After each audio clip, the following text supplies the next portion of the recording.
Sergeant Marcus Kane had always believed that the most dangerous aspect of reconnaissance missions was the possibility of discovering something the enemy didn't want you to see.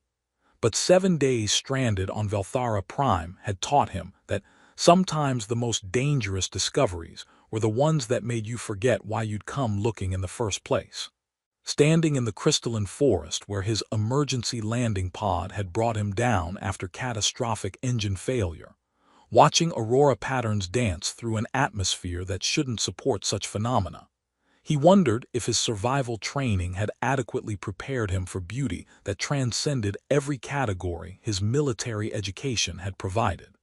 The reconnaissance mission that had brought him to the disputed frontier was supposed to be routine: survey territorial boundaries, assess resource potential, and gather intelligence about Velthari Commonwealth activities in regions where human expansion might create conflicts.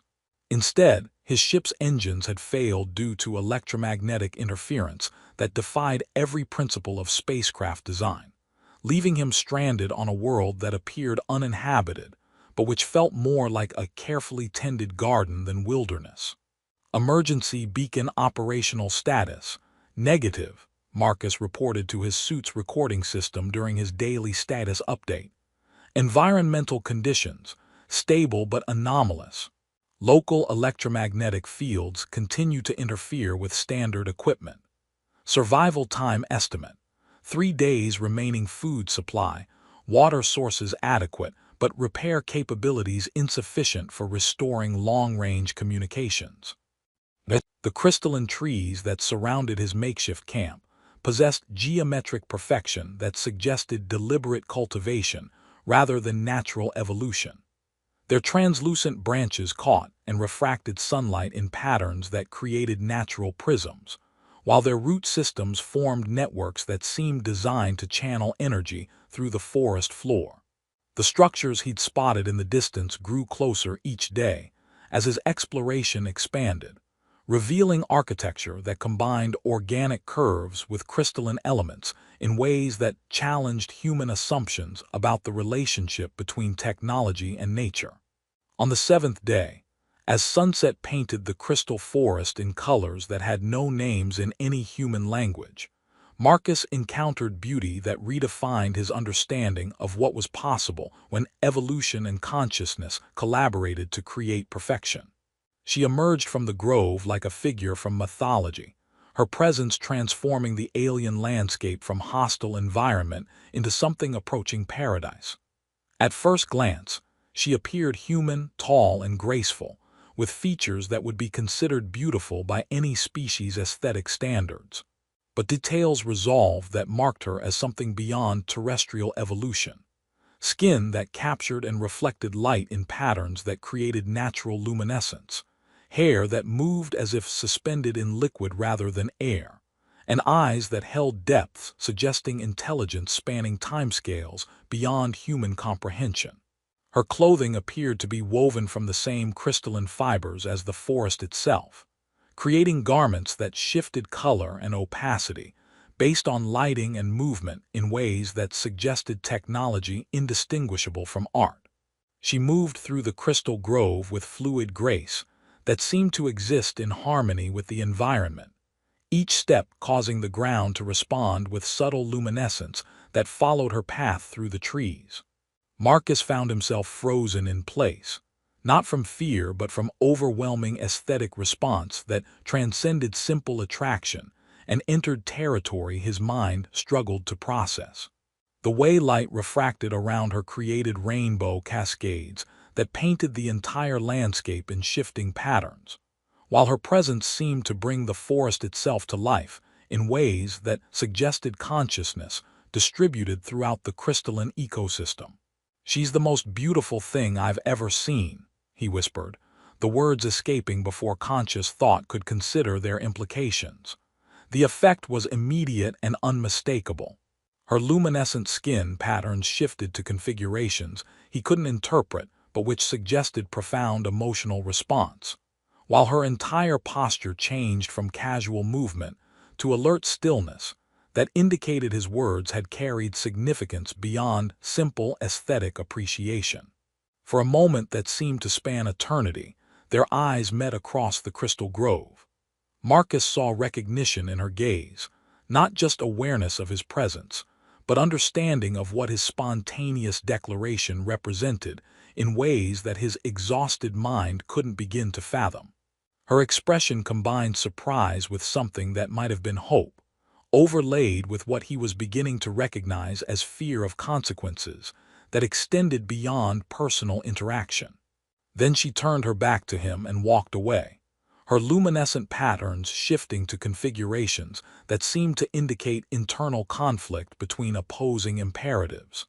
Marcus stood alone in the crystal grove, watching her disappear among the refracting trees, while understanding that his whispered confession had created consequences neither of them had intended, but which both would have to navigate. The sunset that had seemed impossibly beautiful moments before now felt incomplete, as if the landscape itself recognized that something essential had been offered and left unresolved. As darkness settled over Velthara Prime and bioluminescent patterns began emerging throughout the crystalline forest, Marcus reflected that his reconnaissance mission had been designed to gather intelligence about potential territorial conflicts. Instead, he'd encountered someone whose response to his aesthetic appreciation suggested that beauty itself might be a form of communication that transcended the cultural barriers that made interspecies cooperation seem impossible. The question was whether his spontaneous honesty about her extraordinary beauty had created opportunities for understanding or complications that could affect relations between peoples whose territorial disputes were already approaching crisis points that neither diplomacy nor military force seemed capable of resolving. Looking at the path where she disappeared, Marcus realized that his survival on Velthara Prime might depend less on repairing his equipment than on understanding what his whispered declaration had meant to someone whose reaction suggested that aesthetic appreciation carried implications his military training had never prepared him to handle. The encounter that would reshape Marcus's understanding of both diplomacy and survival began the following morning when she returned to the Crystal Grove, approaching with the careful precision of someone whose cultural training had taught her to navigate complex situations where personal inclination and political responsibility created opposing imperatives. Her luminescent patterns remained subdued, suggesting emotional states that Marcus's limited understanding of Velthari physiology couldn't interpret, but which clearly indicated continuing internal conflict. "I am Lyrelay Starweave," she said, settling at a distance that allowed conversation while maintaining formal boundaries that seemed dictated by protocols Marcus didn't understand. "Cultural liaison for the Velthari Commonwealth, currently assigned to territorial assessment operations in the disputed frontier." "Sergeant Marcus Kane, Human Colonial Defense Force," Marcus replied, trying to maintain military professionalism despite growing awareness that their interaction transcended normal diplomatic frameworks. "I apologize if my comment yesterday was inappropriate. Exhaustion and isolation can affect judgment in ways that military training doesn't adequately address." "Not inappropriate, significant." Lyrelay's luminescent markings shifted to patterns that seemed to indicate careful consideration of complex concepts. "Marcus Kane, your words yesterday, the declaration of aesthetic appreciation, they carry meaning in Velthari culture that your species probably doesn't understand." "What kind of meaning?" "The Kethvani Morthal, recognition of essential beauty, represents one of our most sacred acknowledgement forms. When someone expresses spontaneous aesthetic appreciation for another being under conditions of duress or isolation, we interpret it as recognition that transcends superficial attraction and approaches spiritual understanding." Her expression grew troubled as she explained concepts that seemed to carry weight beyond academic interest. Such declarations create bonds that affect both individuals and their communities. Marcus studied her expression, noting the way her luminescent patterns seemed to pulse with rhythms that might correspond to emotional states or physiological responses he couldn't interpret. Are you saying that my comment about your beauty created some kind of legal obligation? More than legal. The Kithvani Morthal recognizes soul-deep compatibility that manifests through aesthetic response to essential, rather than superficial beauty. Lyrale activated what appeared to be a portable data device, displaying information in scripts that combined mathematical symbols with artistic patterns. When someone under duress spontaneously declares another being to be the most beautiful thing they have ever seen, our culture interprets it as recognition of partnership potential that transcends individual desire. Partnership potential, formal bonding that grants shared access to cultural resources, joint authority over territorial and diplomatic decisions, and legal standing that could influence relations between our peoples. Her luminescent markings had begun pulsing with patterns that seemed to synchronize with Marcus's own biorhythms, though he assumed this was coincidental rather than meaningful. Marcus Kane, your declaration yesterday activated protocols that require formal response, either acknowledgement that would create permanent bonds between us, or rejection that would classify your aesthetic appreciation as meaningless human emotionalism.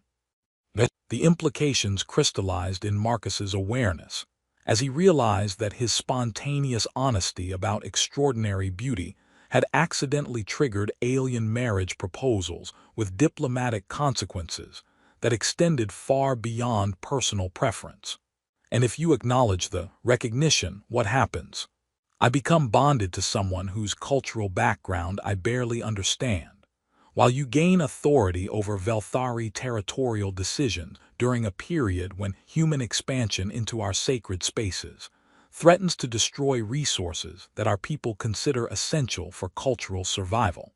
Lyrale's expression combined personal interest with professional concern in ways that suggested she was grappling with conflicts between inclination and duty.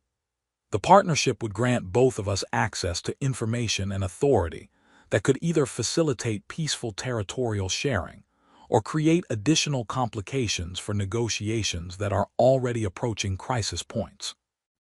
And if you reject it, you return to human territory with whatever intelligence you've gathered about Velthari capabilities. I continue my assessment of human expansion intentions, and both our peoples lose opportunities for cooperation that might prevent territorial conflicts from escalating into warfare that could devastate both civilizations. Her luminescent patterns had grown brighter, though Marcus couldn't determine whether this indicated stress, hope, or something else entirely. As they talked through the morning hours, Marcus began understanding that his aesthetic response to Lyrale hadn't been simple attraction but biological recognition of compatibility that his exhausted mind had expressed before conscious thought could consider the political implications. Velthari evolution had apparently produced beings whose beauty served as communication about deeper qualities, intelligence, compassion, and cooperative potential that aesthetic appreciation could identify across species boundaries. Your declaration that I was beautiful, Lyrale explained, as they worked together to repair his distress beacon using techniques that combined human engineering with Velthari environmental harmonics, wasn't just personal attraction. Velthari physiology displays compatibility indicators through visual characteristics that other species would find aesthetically pleasing. Your spontaneous appreciation indicated biological recognition of partnership potential. So I was evolutionarily programmed to find you beautiful as a sign of cooperative compatibility, among other things. But the Kethvani Morthal requires that such recognition be expressed freely, without coercion or calculation.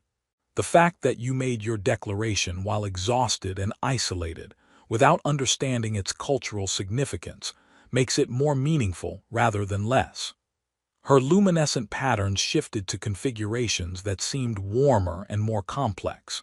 Marcus Kane, Your honesty about aesthetic appreciation suggests character traits that Velthari culture values in potential partners, which explains why you turned away yesterday instead of responding immediately. I turned away because acknowledging your declaration would commit both of us to partnership that transcends individual choice, while potentially providing the diplomatic breakthrough that could prevent war between our peoples. Lyralay's expression reflected the weight of responsibility that extended far beyond personal preference. The decision cannot be made based on attraction or compatibility alone. It must serve the welfare of both our civilizations. As the day progressed and their collaboration on equipment repair revealed how effectively their different forms of expertise complemented each other, Marcus found himself hoping that Lyralay's deliberation would result in acknowledgement rather than rejection. But he also began understanding that their personal inclinations mattered less than the broader question of whether interspecies cooperation could transcend the territorial disputes that extremist factions from both sides seemed determined to escalate into profitable warfare.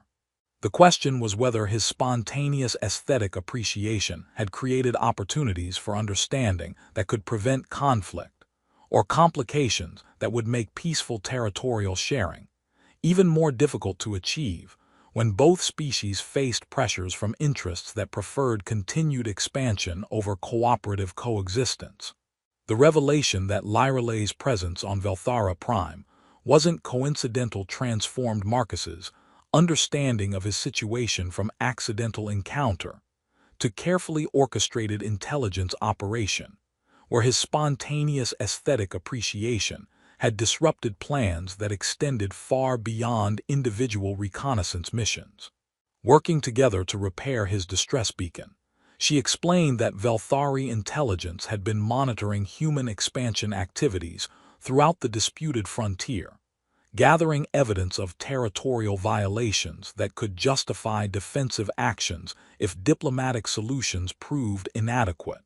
The electromagnetic interference that caused your engine failure wasn't a natural phenomenon, Lyralay admitted, as they calibrated his communication equipment using techniques that combined human electronics with Velthari energy manipulation systems.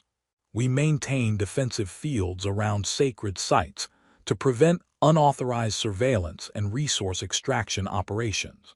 So you deliberately brought down my ship. The defensive systems responded to military reconnaissance equipment entering protected space. Your crash landing was unintentional consequence, though your survival provided opportunities for direct intelligence gathering that our remote monitoring couldn't accomplish. Her luminescent patterns reflected what might have been guilt mixed with professional satisfaction. Marcus Kane, I was assigned to assess whether human expansion into our territories represents cultural curiosity that could lead to cooperation, or military preparation for resource extraction that would require defensive response. Marcus processed the implications while working on circuit configurations that seemed to respond to Lyralay's presence in ways that standard human technology shouldn't accommodate. And my declaration of aesthetic appreciation complicated your intelligence assessment considerably. The Kethvani Morthal creates personal bonds that could compromise my objectivity as an intelligence operative, while potentially providing unprecedented opportunities for diplomatic cooperation between our species. She paused in her work to study his expression. Marcus, acknowledging your aesthetic recognition would commit me to partnership that serves both our people's welfare rather than just Velthari interests. Their collaboration revealed that the equipment failures affecting his reconnaissance technology resulted from defensive measures designed to protect Velthari cultural sites that held significance beyond strategic value. The crystal forests weren't just natural beauty.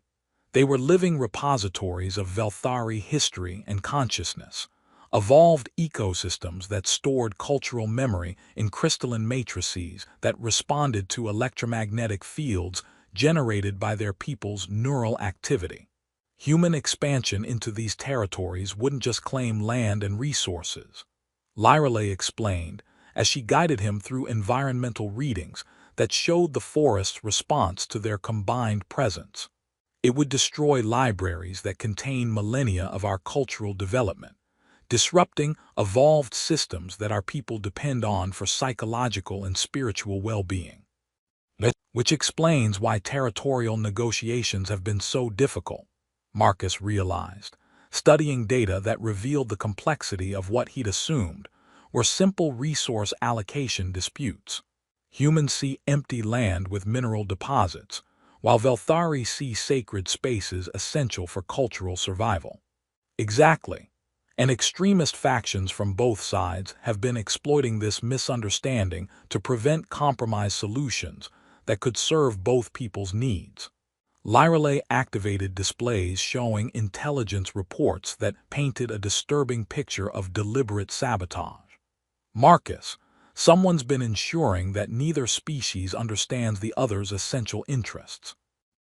The investigation they conducted together revealed coordination between human military contractors and Velthari isolationist factions, who viewed continued territorial disputes as preferable to the cultural compromises that peaceful coexistence would require. Corporate interests wanted to maintain profitable resource extraction, contracts that peace would eliminate, while Velthari traditionalists feared that cooperation with humans would contaminate their cultural purity through contact with species they considered spiritually inferior. The sabotage of diplomatic efforts has been systematic, Marcus discovered, tracing communication patterns through intelligence networks that his military training helped him recognize. Every time negotiations approach breakthrough, someone creates incidents that make cooperation seem impossible, while portraying both species as inherently incompatible rather than victims of manipulation designed to prevent mutual understanding, Lyreley added, her analysis revealing the sophisticated nature of the conspiracy. Marcus, the extremists want war because conflict serves their interests better than peace would.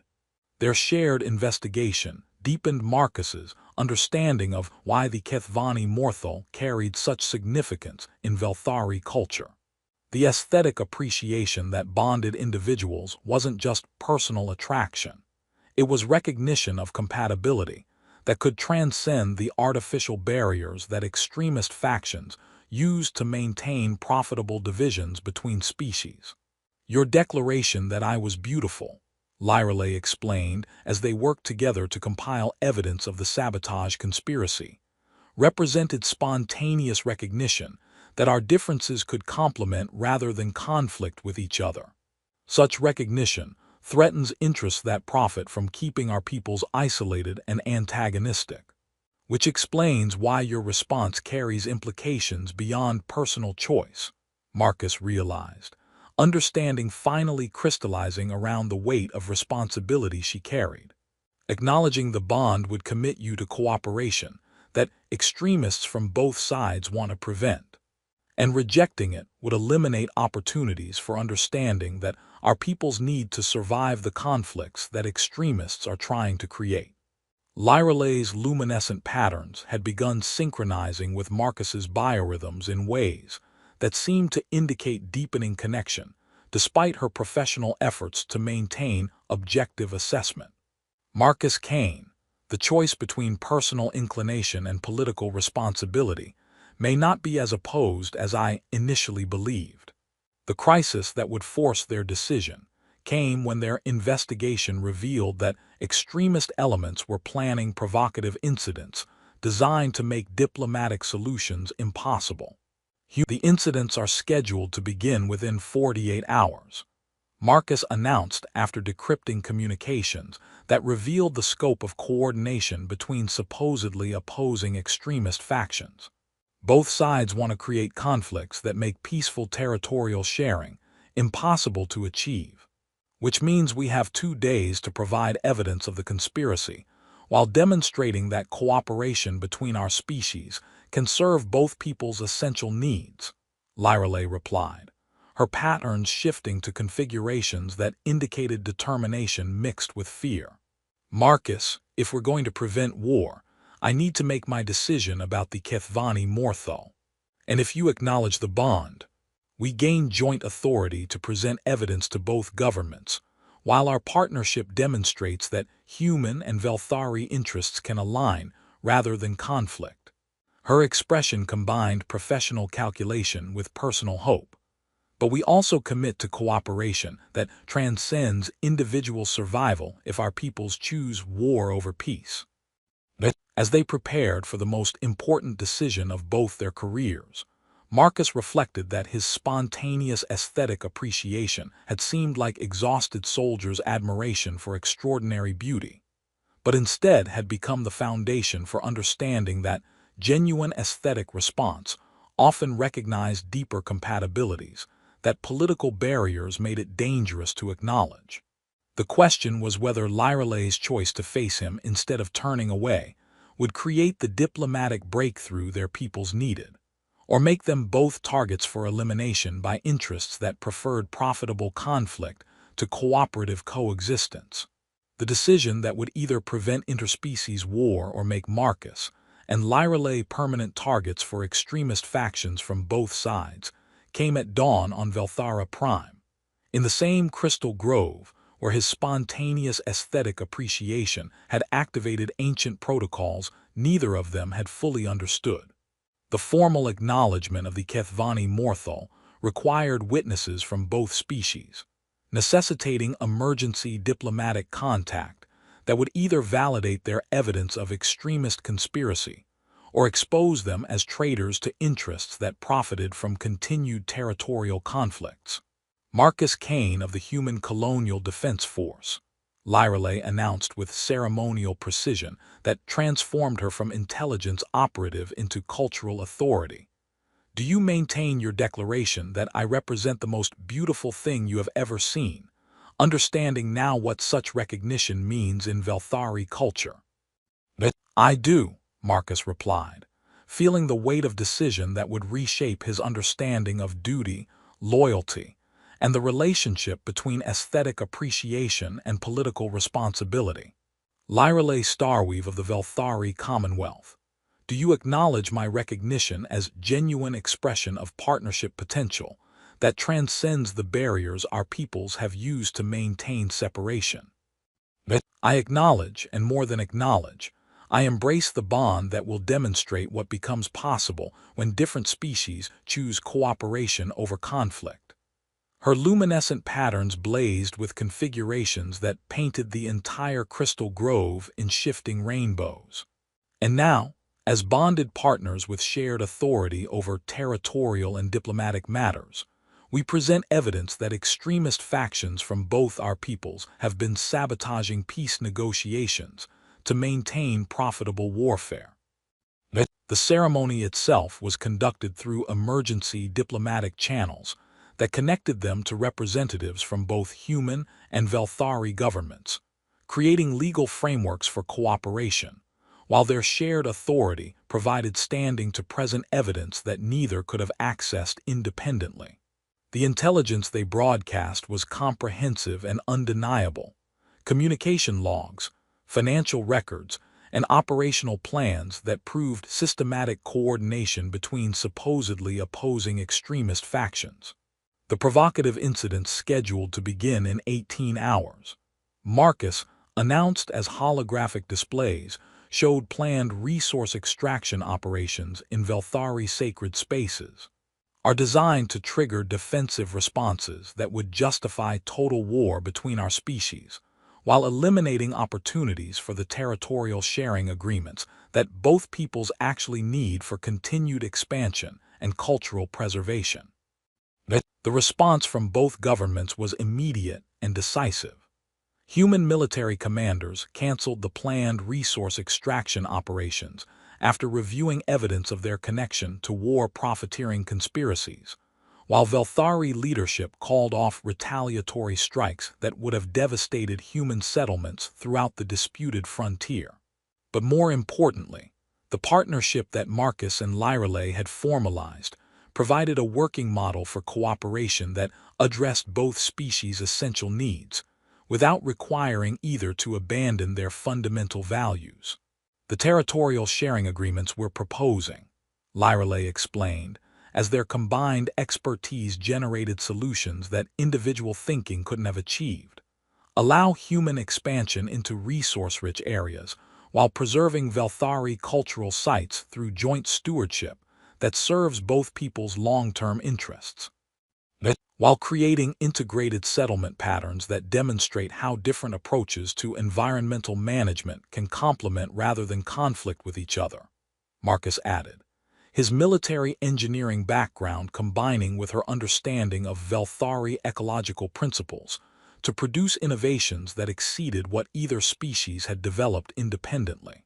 The formal bonding ceremony that made their partnership permanent took place in the reconstructed diplomatic chambers aboard a neutral station, where representatives from both species witnessed vows that were simultaneously personal commitments and political treaties, establishing new frameworks for interspecies cooperation.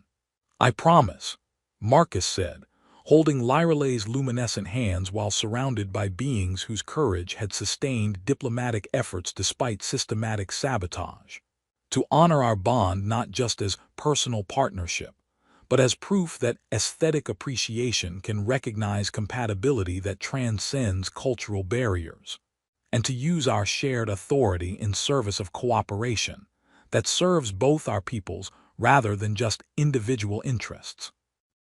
"I promise," Lyreley replied, her patterns creating light displays that seemed to encompass everyone present, "to trust in partnerships that grow from genuine recognition rather than political convenience, and to remember that the most beautiful cooperation happens when different forms of consciousness choose to complement rather than compete with each other." 6 months later, Marcus stood in his office at the Joint Human-Velthari Territorial Administration, reviewing integration reports from settlements where both species worked together to develop resources, while preserving cultural sites that neither could have protected or utilized effectively alone. His spontaneous declaration that she was "the most beautiful thing I've ever seen" had seemed like exhausted soldiers' honest appreciation for extraordinary beauty, but instead had become the foundation for understanding that aesthetic response was often the first recognition of deeper compatibilities, that political barriers made it dangerous to acknowledge, and that sometimes the most profound diplomatic breakthroughs happened when people chose to express genuine appreciation, despite every strategic consideration that suggested such honesty was too risky to attempt. The moment when Lyreley had chosen to face him instead of turning away had proven that courage to acknowledge aesthetic appreciation could create partnerships that transcended every artificial barrier, demonstrating that beauty was indeed a form of communication that could bridge any gap between species when recognized honestly rather than hidden for political convenience. And in the end, that whispered confession of awe had proven more effective than any formal treaty at creating the kind of cooperation that lasted, because it was built on genuine recognition of each other's essential worth rather than just strategic necessity, proving that sometimes the most important military intelligence was simply the willingness to recognize and acknowledge beauty when you encountered it, regardless of whether such honesty seemed politically safe or strategically wise.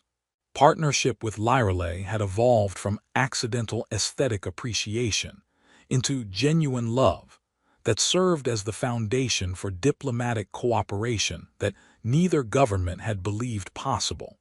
"Marcus," Lyreley called from their shared workspace, her luminescent patterns reflecting satisfaction as she monitored territorial agreements that had prevented war while creating prosperity for both peoples. "The Centauri colonies are requesting consultation on establishing similar cooperation protocols for human-alien territorial disputes, based on spontaneous aesthetic appreciation bonding," Marcus asked with the grin that had become his standard response to requests for advice about replicating their unique diplomatic breakthrough. based on the principle that genuine aesthetic response often recognizes deeper compatibilities that political barriers make it dangerous to acknowledge.